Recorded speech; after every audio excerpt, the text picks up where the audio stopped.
To selection and compensation, an exciting, electrifying, amazing topic that is critically important to the survival of Western society. Okay, that's an overstatement. It's probably not amazing, and Western society may make it without selection and compensation taking the forefront just fine. And I guess we could characterize selection and compensation as less than exciting and electrifying.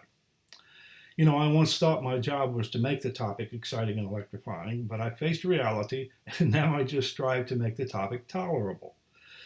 And if you finish this course and say that it is the most exciting and electrifying thing you've done in a long time, I'm really going to wonder about you. But here we are for the next few months, so we might as well make the most of it. Really, it's not that bad, but I do want us to face reality together. This course will challenge you at times, as it should. It will frustrate you at times, which I regret, but hopefully it will provide you with useful information that will help you find a career and perform well in that career. It will provide you with information that you can use for many years to come. And my job is to provide the environment in which you can pick this information up and put it in your toolbox. Your job is to pick it up. And the toolbox is really the topic for our course. In every avenue of life, we apply our personal abilities and gifts to problems and issues and utilize various tools to help us reach success. During the next few months, we will explore the tools. And in our tool study, I will endeavor to make it more than merely tolerable, but actually somewhat interesting. And speaking of establishing an environment, I must do so within the confines of an online course. Those of you who haven't taken an online course before can expect to take a little time to get acclimated to the new environment. Those of you who have taken online courses may find this one a little different. While many online courses require you to interact with the computer, textbook, and little else, this class requires you to interact with each other. I've been told it is different, but on the whole, students seem to appreciate and enjoy the in-class interaction. I refer you to some important documents in the introduction module that will help you understand your responsibilities and the routine of this class. Please read how this course works and so how do I make a good grade. Those are what the documents are entitled. Also, the course schedule and syllabus will provide other details that will prove helpful. This course is also unusual in that it is really two courses in one. The first half of the semester we will focus on staffing and selection. The last half on compensation. So we first discuss how to get people, and then we discuss how to reward and keep them. It doesn't do any good to get highly qualified people if we can't keep them. Likewise, it doesn't do any good to reward unqualified people. These are not traditional topics when combined. I know of no selection and compensation textbooks. I suppose we could find a text on selection and another on compensation, but they would probably cost you $500 to $600 in total and would be much too complex and lengthy for our purposes. Therefore, I've developed a hybrid text by combining parts of two separate books with the help of Pearson publishers. Obviously, this text is less expensive. The text is available in either ebook or printed versions. Hopefully, this hybrid text will serve our purposes and give you some material that you can keep for future reference if you choose. And if all works well, you all will be experts in selection and compensation at the end of the semester. Well, not really, but at least you'll know more than when you started. So, let's get started. Each week, I will post a lecture in written form and as a video. The bulk of the video lecture will be a PowerPoint presentation, but I will begin each lecture with a personal video just like this one. The introduction will be short, but will set the tone for the rest of the written lecture or the PowerPoint. Sometimes I'll use this introduction lecture to add relevant and recent details to these topics, and sometimes I'll make an announcement that may help you in your studies. But it is my opportunity to talk directly to you and for you to see that I am actually a human, well, for the most part. And all of this stuff is not just something generated by a computer. I actually write this stuff myself. Oh, by the way, I should point out that the written lecture and the video lecture are the same. So you can read or you can watch or you can do both, but you don't have to do both. It's up to you and how you learn best. Begin by reading the documents I suggested. These documents do not include useful information, they include critical information. After reading the documents, explore Canvas to get a feel for the environment. Next, read the text assignment and either read or watch the lecture. At various points through this process, you should go into the discussion forum and enter into our discussion of the topics at hand. I should point out that weekly participation in the discussion forum is required and counts a significant portion of your final grade. Follow this routine every week, and before you know it, summer will be upon us and we will be finished. One last thing. I'm here to help, but I can't help if you don't communicate with me. The important documents include my contact information, so talk to me. Don't wait until the last week of the semester to lament missing a quiz or an exam.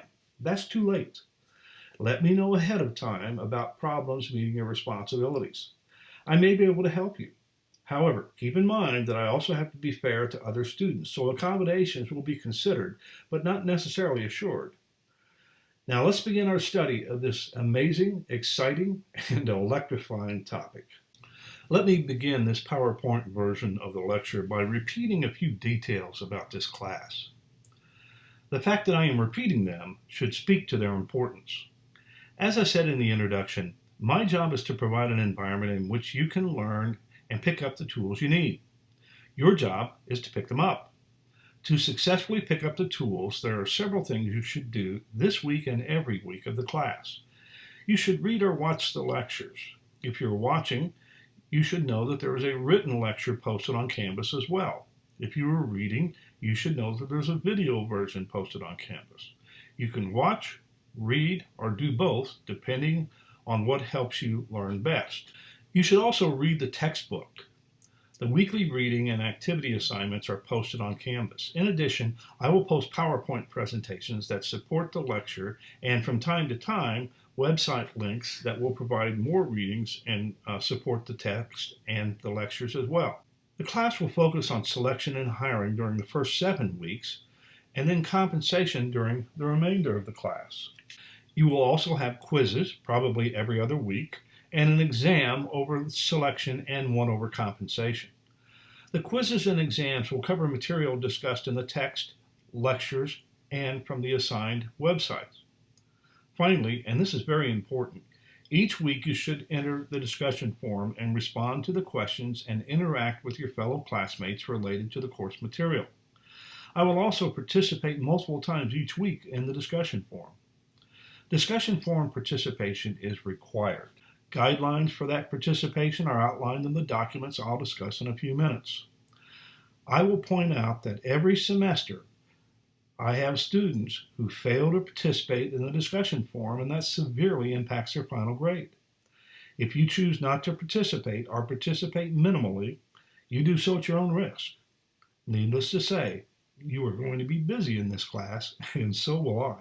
The documents, how this class works, and so how do I make a good grade, are posted on Canvas and will explain all of the details. I would strongly suggest that you read them and use them as reference documents as questions arise. You can also contact me via email or phone. The address and phone number are posted in those documents I just mentioned. You can contact me should you have any questions or concerns. I really don't mind you contacting me. In fact, I prefer you contact me rather than struggle with something. I can usually make suggestions or give explanations that will save you time and heartache. So once again, you should establish a routine each week that includes check for any announcements, read the text material, read and or watch the lecture, read website references, participate each week in the discussion forum, and study for the exams and quizzes as necessary. This routine will keep you on track and help you get through this course with as little stress as possible while actually learning something. So, shall we get started? What is selection and compensation? What are we studying anyway? Why are we studying selection and compensation? And what does it mean for you? And what's in it for you? Let's start with the last question first. What is in it for you? What are you going to gain out of studying this topic? Well, as in all topics, what you get out of it depends on what you put into it. I bet you've heard that before, huh? But it's true. There may be some immediate benefit for you, but most of the utility from this course will come later after you land a job and move into a professional or management position. Therefore, what you get out of it now is a set of tools you can put in your toolbox to use when the time is right. Tools to use when you need to hire someone to make you and your company more successful. You also gain understanding of another aspect of business that is crucial for that success. And that's really what it's all about, success. One immediate return relates to your search for a career and a job now or upon graduation. I believe that if you understand the recruiting, selection, and hiring process better, you are able to compete within that environment more effectively. Want to improve your interviewing skill? Become a better interviewer and understand how the interview process works. So there is much to gain in this class. During and upon completion of the class, you will be given the opportunity to understand the most critical step in building a career and creating success for an organization. It's the most critical step because it's the first step. A career is not built unless you are hired in an appropriate job. Organizations are not successful unless they hire the right people into the right positions. Magnificent leadership is for nothing if unskilled or incompetent or unqualified followers permeate the organization. Is recruiting, hiring, and selection important? Only if you desire success in your career and in your organization. So let's begin our journey into this important topic, but keep in mind that this topic is not theoretical. It is practical. It includes steps and processes that people are employing right now, today. It includes practices that some organizations accomplish very effectively and other organizations don't accomplish at all. But all organizations engage in the activities to some degree of effectiveness and efficiency. Many years ago, when I was new to business and inexperienced, I worked for a small local hospital. At that time, we were not nearly as technologically advanced. We had a switchboard operator who received incoming calls and transferred them to the appropriate internal phone. The position was a rather glorified receptionist. My job was to hire a switchboard operator to fill a vacancy. I went through the process of recruiting and interviewing and selecting a young woman for the position. I offered her a job of switchboard operator, and she accepted. She reported to work on the first day, and I had her complete the meager paperwork required to effect her hiring and walked her up to her new work environment. She took one look and exclaimed, "This is not what I expected." "What do you mean?" I asked. She replied, "I didn't think it would look like this." "Well, what did you expect a switchboard operator job to look like?" I stated. In a rather flustered explanation, she said, "I don't know, but it's not this. I quit." I've since hired hundreds of people, but I think this still stands as a record for the shortest tenure of a hire. It lasted about 15 minutes. That's a great example of how not to assess and hire, but thankfully it was just a switchboard operator and not a position that carried more responsibility, right? But you see, there is a cost to these mistakes. I wasted a lot of time and energy, and wasted is an appropriate term. I had to start all over again. Since this was for an open position, the current switchboard operators were working overtime and double shifts to fill the void, which was also costly. Over time, the efficiency of the switchboard position could deteriorate, and another cost would become apparent. And in those days, the switchboard operator was the face of the organization to the public. I guess the message is that the most menial job is important. If it's not important, perhaps we shouldn't fill the position at all. And the most important lesson, have a strategy. Don't just fill a position. Don't check a box on the to-do list that says hire blank position. Have a strategy that is beneficial to the organization. So what else did I learn? First, Explain the position to applicants, and if at all possible, show applicants the position. Second, quick hire generally equals quick mistakes. Third, all jobs are important and deserve careful consideration. I learned that there are a whole range of methods to hire, some very effective and some very ineffective. In general, the ineffective methods take very little time and effort, and the effective methods take much more time and much more effort. No surprise there. But most importantly, I learned that my work environment is as important as my home. If I were hiring someone to come into my home daily, I would do so with great care and concern. I live at work generally a third of my time. Shouldn't I be equally concerned with my work environment as I would be with my home? Obviously, my recruiting and hiring skills needed attention. But even with renewed understanding of the importance of hiring and extensive work to hone my screening and interviewing skills, I still made mistakes. Selection and hiring is an imperfect art. Much of the judgments are made subjectively and are the product of educated guesses rather than scientific formulation. Since it is inexact, we can't achieve perfection, but we can and should strive for continuous improvement. The organizations that masters these skills most effectively has the capacity to create real competitive advantages and move even closer to success. So we now know there is a process, and the process is important. How does the process get initiated?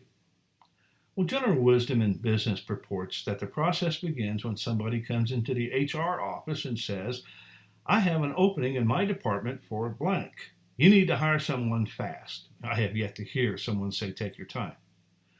Essentially, with this declaration, the process is initiated. But really, in astute organizations, this declaration only initiates the action and not the process. The process should begin with a series of questions and staffing strategy. Questions such as, what do we need and why do we need it? When specifically do we need it and why then? What are the characteristics of the job or jobs, and are they different from the current job? Where do we shop for what we need? External, internal, worldwide, local? How much can we pay for what we need? What is the hiring budget, and how much are we willing to pay the new hire? What methods will we employ to select our applicant pool, and how do we make the final selection, and who makes the final decision? In my opinion, the most important question is the first one. Do we really need this position? Managers have a tendency to look at hiring people as a short-term decision. If there is too much work, then we obviously need to hire more people. I have always strongly questioned the motives of hiring due to current workload, because I know that if the work subsides or goes away altogether, those people we just hired will either be surplus doing make-work kinds of jobs, or they will be laid off. Hiring, as we use the term here, is a long-term proposition. Hiring is not a one-night stand, but a marriage. And frankly, it is HR's responsibility to challenge and make sure that the short-term positions are filled in a manner that doesn't involve long-term hiring. In other words, short-term positions call for outside contractors or contingent solutions. Once the first question is answered satisfactorily, we must address how fast the position must be filled. Is the need current or the result of anticipated future business or activity? As I said earlier, managers have a tendency to want the position filled yesterday, but a specific and realistic timeline is critical for hiring success. The amount of time available helps determine the hiring methodology to be used. And remember my comment earlier, effective methods take time. Quick methods lead to quick mistakes. Time is important. Next, we must define the job. Seems easy to do since we merely look at the current position and list the responsibilities. However, defining the job is more complex than that.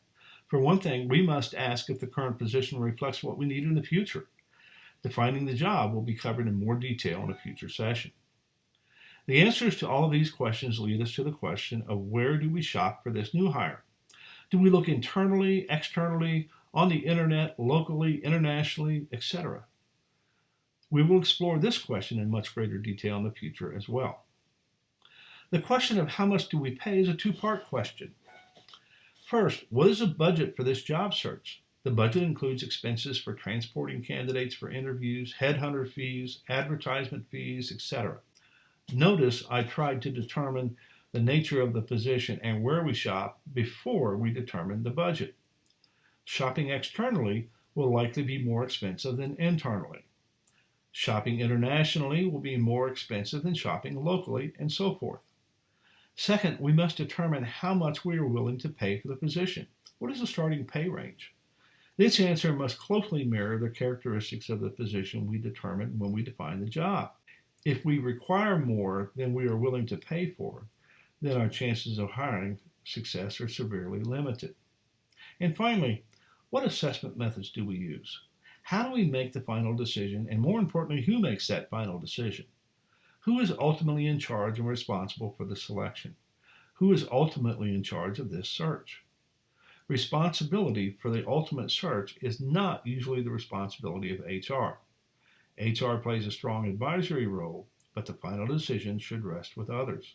Answering these questions and the methods used to effect these answers serves as an outline for the first half of this course, and also receives some consideration in the second half. To bring it down to earth and make it practical, I'll give you an illustration related to how you may use this process in your life at home.